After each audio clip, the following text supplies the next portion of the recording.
और इस वक्त की बड़ी खबर आपको बता दें, दिल्ली के प्रगति मैदान के पास एनकाउंटर में 2 टॉप मोस्ट बदमाशों को गोली लगी है। बदमाशों के साथ भैरव सिंह रोड पर क्राइम ब्रांच का एनकाउंटर हुआ। दोनों बदमाशों को पकड़ लिया गया है।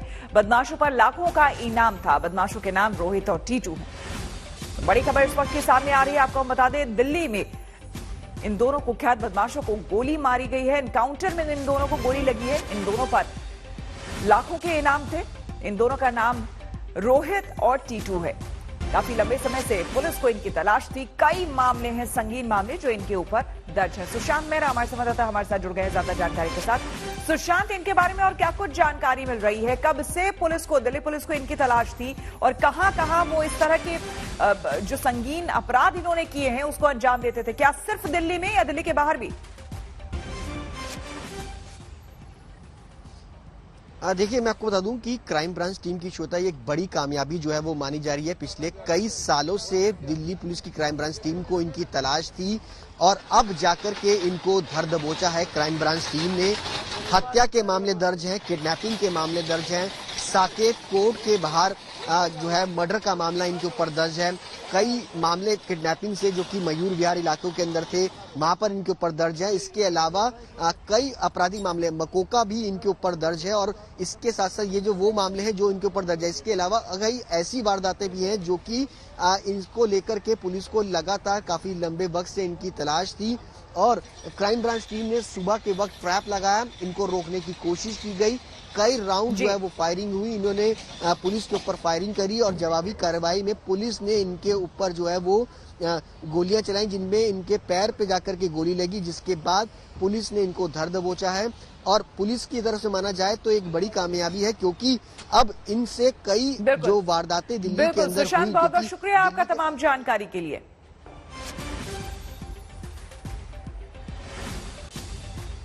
पश्चिम बंगाल में सीधी जंग अब मोदी बनाम ममता की हो चुकी है। मोदी ने बंगाल में ताबड़तोड़ रैलियां की। बीजेपी के सीएम चेहरे पर सस्पेंस बना हुआ है, तो वहीं दीदी भी अब खुला चैलेंज दे रही है कि बंगाल में एम फैक्टर की लड़ाई है जो तय करेगी कि बंगाल का सिंहासन किसे मिलने वाला है।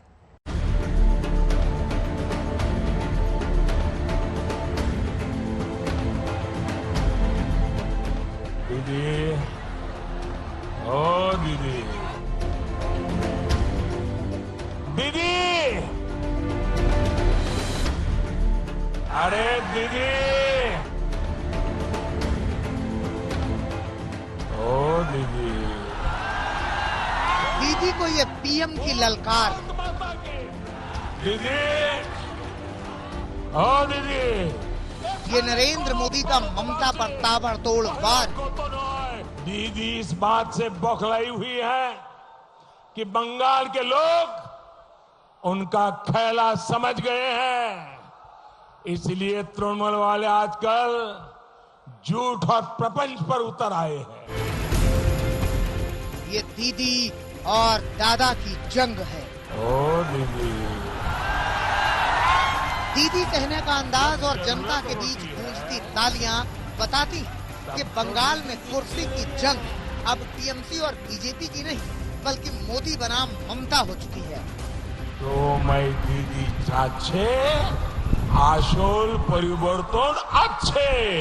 ओ दीदी, जब जरूरत होती है तब तो दीदी दिखती नहीं है। कितने चुनावी मौसम आए और गए, कितनी राज्यों में सरकारें बनी और बिगड़ी। दिल्ली में केजरीवाल से बीजेपी की टक्कर हो या उत्तर प्रदेश में अखिलेश को सत्ता से बाहर कराने का रास्ता, पीएम मोदी हर बार बीजेपी को जिताने के इरादे से मैदान में उतरे, लेकिन कभी किसी नेता का नाम मंच से इतनी बार नहीं लिया होगा। अरे दीदी, ये तृणमूल के पाप का घड़ा भर चुका है। ये तस्वीर दीदी आप सुनती भी नहीं हो, अगर देख सकती हो तो देख लो। टीएमसीआर का खेला शेष हो गए। बीजेपी ने सीएम के चेहरे पर सस्पेंस बनाया तो मोदी ने ममता के किले में फतह के लिए ताबड़तोड़ रैलियों का कार्यक्रम। मंचों से दीदी मोदी पर हमला करती है तो मोदी के निशाने पर ममता बनर्जी होती है। अपना अपना अंदाज है, अपने अपने तेवर है, शब्द एक तरह के हैं, अब बोलने का अंदाज बदल जाता है। चाइना चाइना, बांग्ला चाय बीजेपी सरकार, बांग्ला चाय,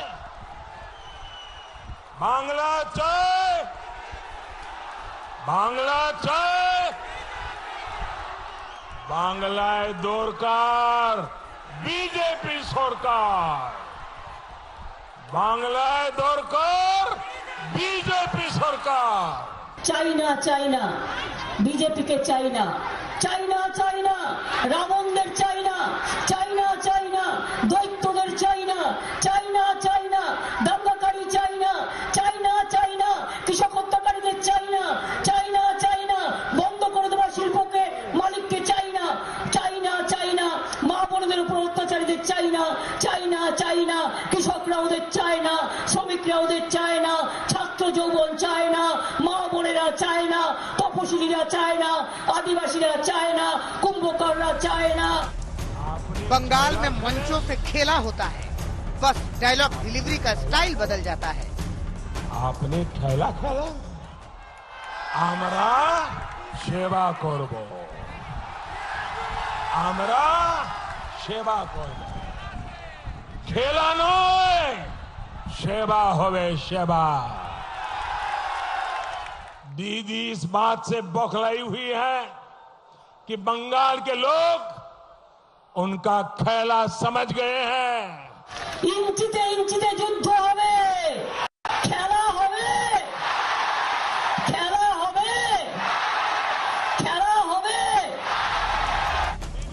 भाषणों की शुरुआत का अंदाज हो या फिर खत्म करने का तरीका, एक जैसी हुंकार सुनाई देती है। वंदे वंदे वंदे वंदे वंदे वंदे वंदे वंदे मातरम, वंदे मातरम, वंदे मातरम।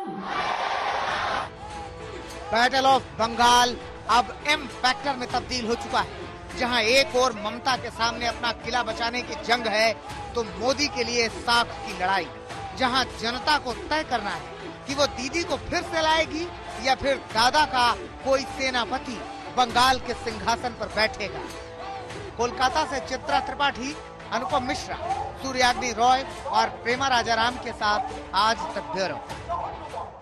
देर से सही, लेकिन बंगाल के रण में ओवैसी उतरने की तैयारी कर चुके हैं। 27 मार्च को मुर्शिदाबाद में ओवैसी की रैली है, जहां वो उम्मीदवारों का ऐलान कर सकते हैं।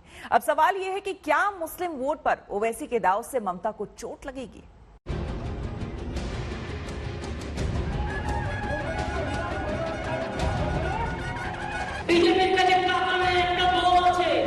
হায়দ্রাবাদের তাদের বাড়ি এখানে বাড়ি নয়, তারা এখানে এসে মিটিং করে বলছে আমি তোমাদের প্রোটেকশন দেব, এই ভূমিকা করতে যাবেন না সংখ্যালঘু ভাই বোনেরা। दो चेहरे हैं उनके, एक दिल्ली में एक बात करते हैं और बंगाल में उसके ऑपोजिट काम करते हैं लोग।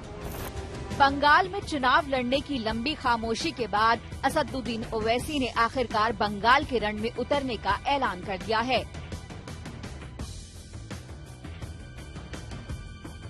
27 मार्च को जब बंगाल में पहले चरण की वोटिंग हो रही होगी, उसी दिन असदुद्दीन ओवैसी पश्चिम बंगाल के मुर्शिदाबाद में रैली करेंगे।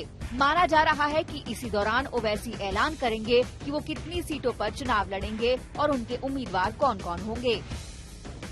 ये रैली सागरदिघी में होगी, जिसे मुस्लिम बहुल इलाका कहा जाता है। अहम ये है कि ओवैसी ने आखिरी के 4 चरणों में अपने उम्मीदवारों को मैदान में उतारने का फैसला किया है। सूत्रों की माने तो राज्य इकाई ने ओवैसी को एक रिपोर्ट सौंपी है। इसके मुताबिक उत्तर बंगाल में पार्टी की जमीन मजबूत है और उसने तय किया कि मुर्शिदाबाद को वो अपना गढ़ बना सकती है। यहाँ से उसके चुनाव जीतने की संभावना भी ज्यादा है। AIMIM की लोकल यूनिट मुर्शिदाबाद की 22 में से 13 सीटों पर चुनाव लड़ना चाहती है, जहां मुस्लिम आबादी लगभग 66% है। वहीं ओवैसी के चुनावों में उतरने से मुस्लिम वोट और बटेगा, जिसका सीधा फायदा बीजेपी को मिल सकता है। यही वजह है कि ममता ओवैसी पर बीजेपी से पैसे लेने का आरोप भी लगा चुकी हैं। বিজেপির কাছে টাকার একটা দল আছে, হায়দ্রাবাদের তাদের বাড়ি এখানে বাড়ি নয়, তারা এখানে এসে মিটিং করে বলছে আমি তোমাদের প্রোটেকশন দেব, এই ভুলটা করতে যাবেন না সংখ্যালঘু ভাই বোনেরা। যেমন হিন্দু ভাই বোনেরা উগ্র রাজনৈতিকবাদের কাছে, উগ্র হিন্দুবাদের কাছে মাথা সমর্পণ করবেন না। मुर्शिदाबाद को कांग्रेस का पुराना गढ़ माना जाता है, जहां पिछले चुनाव में कांग्रेस ने 22 में से 14 सीटें जीती थी। टीएमसी को 4 सीटें मिली थी, वही 4 सीटें लेफ्ट के खाते में गई थी। इस बार ओवैसी ने मुस्लिम वोट में सेंध लगाई तो बीजेपी का काम बन सकता है। हैदराबाद से आशीष पांडे और कोलकाता से अनुपम मिश्र के साथ आज तक ब्यूरो। लॉकडाउन के 1 साल बाद वायरस से लेकर वैक्सीन तक कितना बदला देश, कितना फैला कोरोना, कितनी कारगर वैक्सीन। लॉकडाउन के बाद 1 साल पर देखिए हमारा ये खास शो।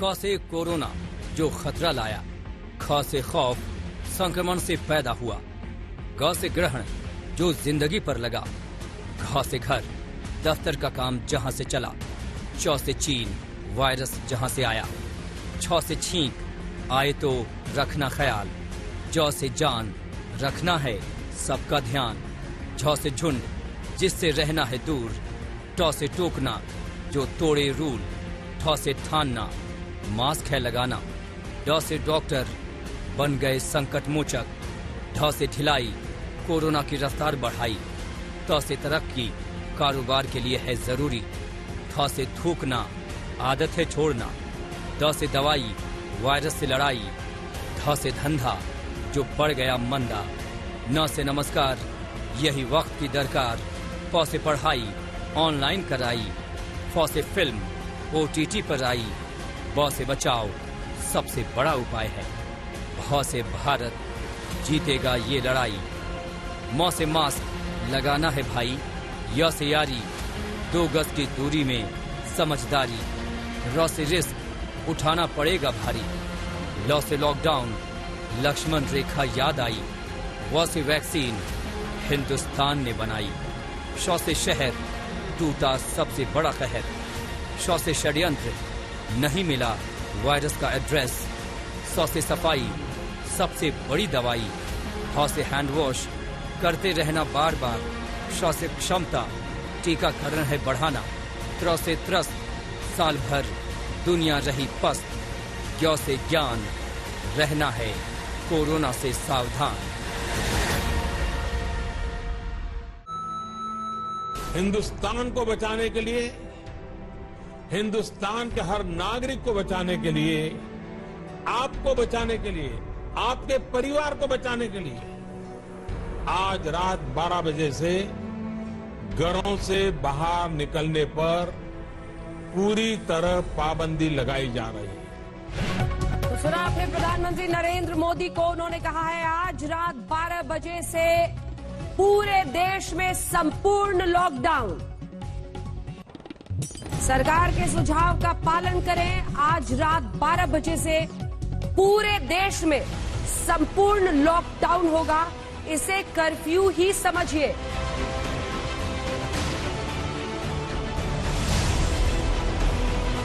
चौबीस मार्च 2020 की मध्य रात्रि से दुनिया का सबसे बड़ा लॉकडाउन भारत में लगा दिया गया। दुनिया का सबसे बड़ा इसलिए क्योंकि अगले 21 दिनों तक 130 करोड़ की आबादी को घरों के अंदर अपनी जिंदगी गुजारनी थी।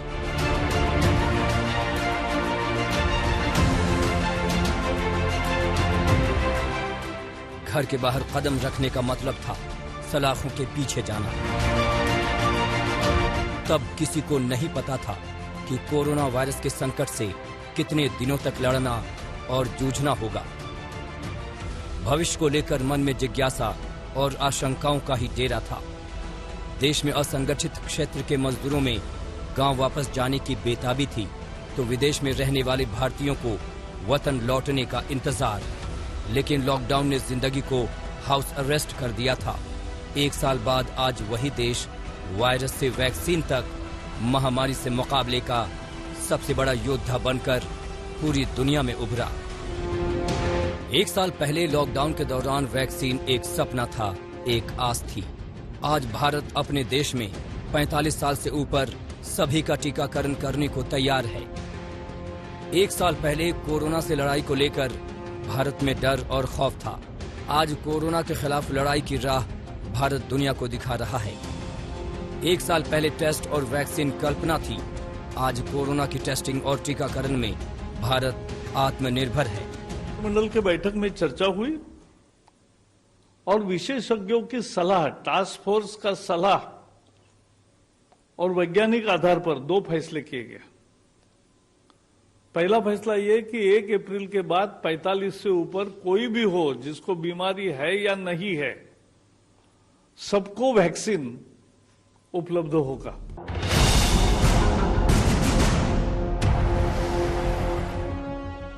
भारत में 1 अप्रैल से टीकाकरण का तीसरा चरण शुरू होगा। क्या हम कोरोना को हराने से बस एक कदम दूर हैं, या फिर लापरवाही और असावधानी ने हमें दोबारा महामारी के अंधे कुएं की तरफ धकेल दिया है? याद करिए संपूर्ण लॉकडाउन का वो दृश्य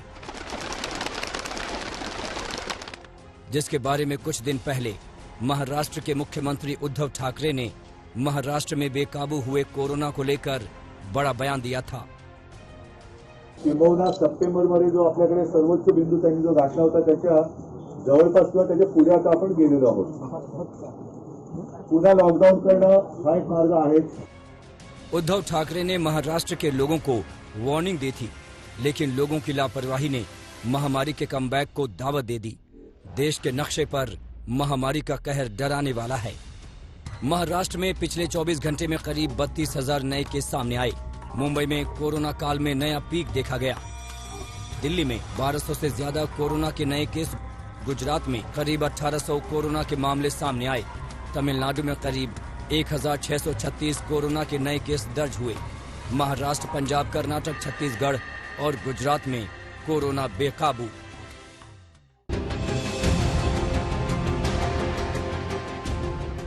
कोरोना के 1 साल बाद ऐसी तस्वीरें दिखेंगी, ये कुछ महीने पहले तक नहीं लग रहा था।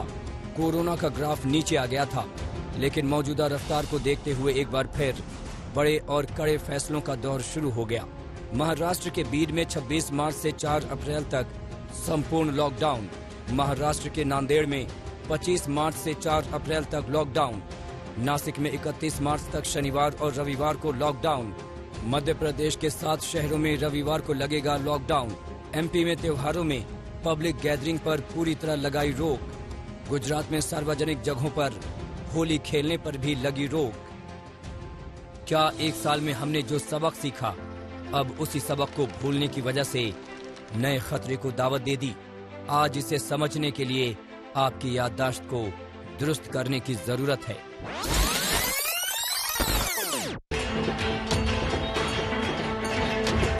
अभी के हालात को देखते हुए देश में ये लॉकडाउन 21 दिन का होगा। भारत में लॉकडाउन को अब 3 मई तक और बढ़ाना पड़ेगा।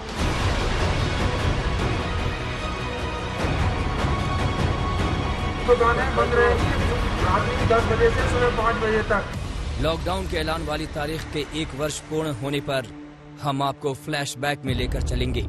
25 मार्च 2020 की तारीख का स्मरण कराएंगे, ताकि आप उस भयावह स्थिति को याद करके सावधान हो जाएं।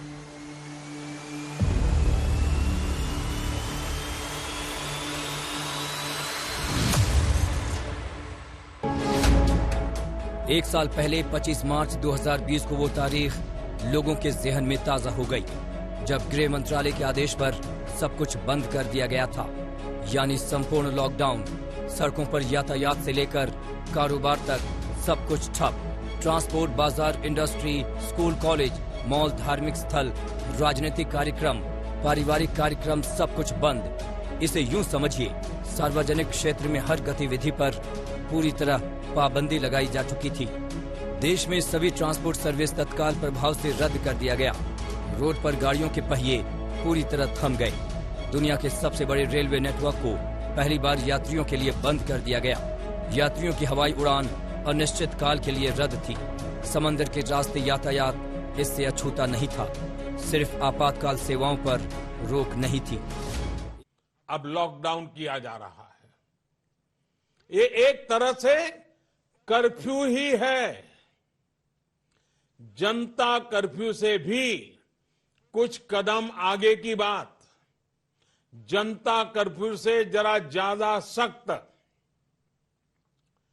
कोरोना महामारी के खिलाफ निर्णायक लड़ाई के लिए ये कदम अब बहुत आवश्यक है। एक साथ पूरे देश की रफ्तार पर लॉकडाउन ने ब्रेक लगा दिया। सड़कों पर ऐसे सन्नाटे की कल्पना किसी ने अपने सपने में भी नहीं की थी। और दृश्य खतरे ने 130 करोड़ लोगों को घरों की चार दीवारी में कैद कर दिया। सड़कों पर सन्नाटे को चीरती हुई पुलिस की गाड़ियां दौड़ती दिखाई देती या फिर एम्बुलेंस। तो दिल्ली और उत्तर प्रदेश के बीच जो ये गाजीपुर बॉर्डर है, वहां पर हम मौजूद हैं और देखिए कि कल तक जो थोड़ी सी एंट्री एग्जिट की सुविधा थी, अब सिर्फ जो सबवेज हैं वो खुले हुए हैं। जो मुख्य रास्ता है उसे पूरी तरीके से बंद किया गया है। खास तौर पर जो पैदल लोग हैं, जिसकी वजह से एक मानव त्रासदी सी नजर आई थी दिल्ली की सड़कों पर और खासकर सीमाओं पर दिल्ली और उत्तर प्रदेश के बीच, तो उसके कारण कि जो लोग हैं, जो आम लोग हैं, वो पैदल रास्ते से न जाने पाए, ये एक बहुत बड़ा प्रयास किया जा रहा है। संपूर्ण लॉकडाउन होने जा रहा है। लॉकडाउन के ऐलान के बाद मोदी सरकार के सामने सबसे बड़ी चुनौती 3 मोर्चों पर एक साथ लड़ना था। पहला मोर्चा कोरोना के अनजान खतरे से निर्णायक लड़ाई लड़ना, जिसकी कोई कारगर दवाई पूरी दुनिया में मौजूद नहीं थी। दूसरा मोर्चा लॉकडाउन के बाद 130 करोड़ के देश में खाने की सप्लाई चेन को बनाए रखना। और तीसरा मोर्चा कोरोना के संक्रमण को रोकने के लिए लगाए गए लॉकडाउन से जन्मे असंगठित सेक्टर में काम करने वाले लोगों के पलायन का रास्ता खोजना। लोग क्या काम करते हैं वैसे? मजदूरी करते हैं, ऐसी है ना। तो ऐसी लोकल फोकल ठेकेदार है, वो भी नहीं सुनती बात, वो भी भाग गया गाँव। हमारे पास कुछ भी नहीं, ना पैसे ऐसे, ना खाने के लिए कुछ भी बचता नहीं है।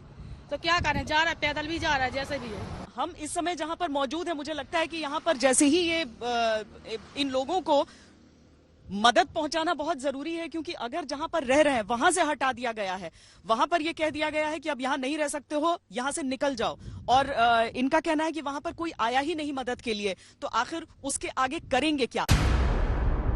मोदी सरकार ने देश में संपूर्ण लॉकडाउन लगाने का जो निर्णय लिया, वो कई मायनों में बहुत बड़ा था। आजादी के बाद भारत ने जो 4 युद्ध लड़ा, उनमें भी रातों में ब्लैकआउट के सिवाय लोग बेधड़क यहाँ वहाँ घूमते थे और आवाजाही भी बहुत हद तक प्रभावित नहीं हुई। यहाँ तक कि उद्योग का पहिया भी कभी नहीं रुका, जैसा लॉकडाउन में हुआ। आपातकाल के दौर में भी सख्त पाबंदियां लगाई गईं। बावजूद इसके ट्रांसपोर्ट समेत दूसरी गतिविधियां जारी रहीं। लेकिन लॉकडाउन में तो अमूमन सभी गतिविधियों पर पाबंदी लगा दी गई। सड़कों को बैरिकेडिंग से बंद कर दिया गया। पुलिस शहर शहर अनाउंसमेंट कर रही थी।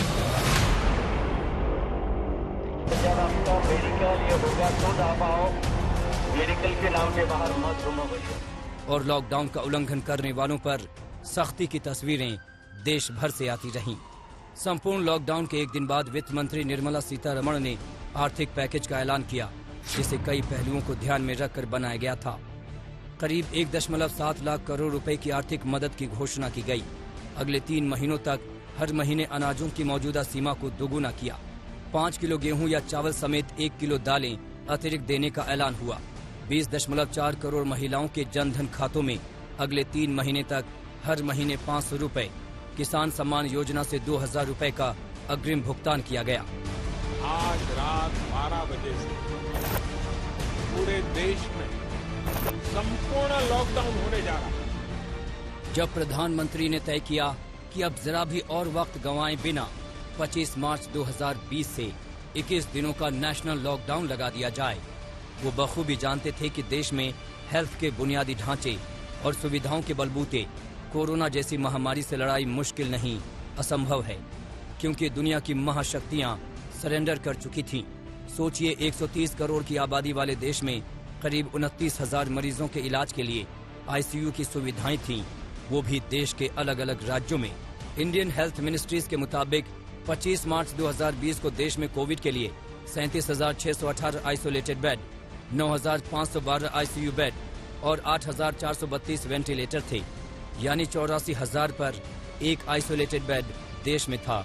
और तो और देश में सिर्फ 3,34,000 पीपीई किट मौजूद थी, तो हॉस्पिटल में 11,95,000 N95 मास्क। जब कोरोना संकट शुरू हुआ तब भारत में एक भी पीपीई किट नहीं बनती थी। N95 मास्क का भारत में नाम मात्र उत्पादन होता था। आज स्थिति ये है कि भारत में ही हर रोज 2 लाख पीपीई और 2 लाख N95 मास्क बनाए जा रहे हैं। खस्ताहाल स्वास्थ्य सुविधा को ख्याल में रखते वक्त लॉकडाउन एक बड़ा हथियार था। पूर्ण लॉकडाउन में बुनियादी स्वास्थ्य का ढांचा खड़ा करना था। लॉकडाउन का वक्त महामारी से मुकाबले की तैयारी के लिए था। कोरोना के संक्रमण को देश भर में फैलने से रोकना था। देश भर में कोरोना की टेस्टिंग लैब के लिए नेटवर्क खड़ा करना था। वेंटिलेटर से लेकर पीपीई किट को देश में ही तैयार करना था। 130 करोड़ के देश में N95 मास्क को उपलब्ध कराना था। कोरोना महामारी का वक्त आत्मनिर्भर होने का था। 24 मार्च 2020 को अचानक लगाए गए लॉकडाउन को लेकर पक्ष और विपक्ष दोनों तर्क मौजूद हैं, लेकिन अब दुनिया के आंकड़ों को देखने पर लगता है कि लॉकडाउन ने वायरस को तेजी से फैलने से रोका और देश को अपने स्वास्थ्य ढांचे को बढ़ाने चमकाने का मौका दिया। 25 मार्च से 21 दिन यानी 3 हफ्ते का लॉकडाउन देश भर में लगा, लेकिन कोरोना के संक्रमण की तेज रफ्तार को देखते हुए लॉकडाउन की डेट को 3 बार आगे बढ़ाना पड़ा। दूसरी बार लॉकडाउन 19 दिन के लिए बढ़ाया गया, तीसरी बार 14 दिन के लिए और चौथी बार भी 14 दिन के लिए, यानी 25 मार्च से लेकर 31 मई यानी 68 दिनों तक 130 करोड़ की आबादी अपने घरों के अंदर रही। न सिर्फ देश भर में अलग अलग जगहों पर मॉल्स खुलेंगे, इसी के साथ तमाम दफ्तर भी खुलने वाले हैं, धार्मिक स्थल भी खुलने वाले हैं मॉल भी। तैयारी पूरी की जा रही है कि कैसे सोशल डिस्टेंसिंग, मास्क का इस्तेमाल करके सब कुछ धीरे धीरे ठीक से अनलॉक 1 के अगले फेज में खोला जा सके। पहले लॉकडाउन, उसके बाद फिर अनलॉक आया। वक्त की बढ़ती सुई के साथ कैलेंडर की तारीखें बदलती गई। लॉकडाउन को 1 साल गुजर गए। बीते वक्त में भारत ने कोरोना पर विजय के रूप में 10 कदम आगे बढ़ाए। कदम नंबर 1, देश भर में स्वास्थ्य का बुनियादी ढांचा खड़ा किया। कदम नंबर 2, कोरोना की टेस्टिंग को लेकर भारत पूरी तरह तैयार। कदम नंबर 3, स्वदेशी वैक्सीन बनाकर मेडिकल क्षेत्र में दम दिखाया। कदम नंबर 4, दुनिया का सबसे बड़ा टीकाकरण अभियान। कदम नंबर 5, दुनिया के तमाम मुल्कों को वैक्सीन सप्लाई। कदम नंबर 6, कोरोना की सबसे बड़ी आपदा को अवसर में बदला। कदम नंबर 7, जान भी और जहान भी के मंत्र से लड़ी पूरी लड़ाई। कदम नंबर 8, भारत को लेकर दुनिया की अवधारणा को बदला। कदम नंबर 9, महामारी से निपटने के लिए असरदार मॉडल बनाया। कदम नंबर 10, विदेश में फंसे भारतीयों की वतन वापसी में पीछे नहीं रहे। भारत के 10 कदमों की वजह से आज वैसा भय का माहौल नहीं है जैसा 1 साल पहले था। आज भी दुनिया के मुकाबले भारत संभली हुई सिचुएशन में है। अगर 2 आंकड़ों पर नजर डालें तो आपको समझ में आएगा कि महामारी से मुकाबला अभी तक चल रहा है। 25 मार्च 2020 को देश में 90 नए केस सामने आए थे। आज 50,000 से ज्यादा नए केस देश भर में आए।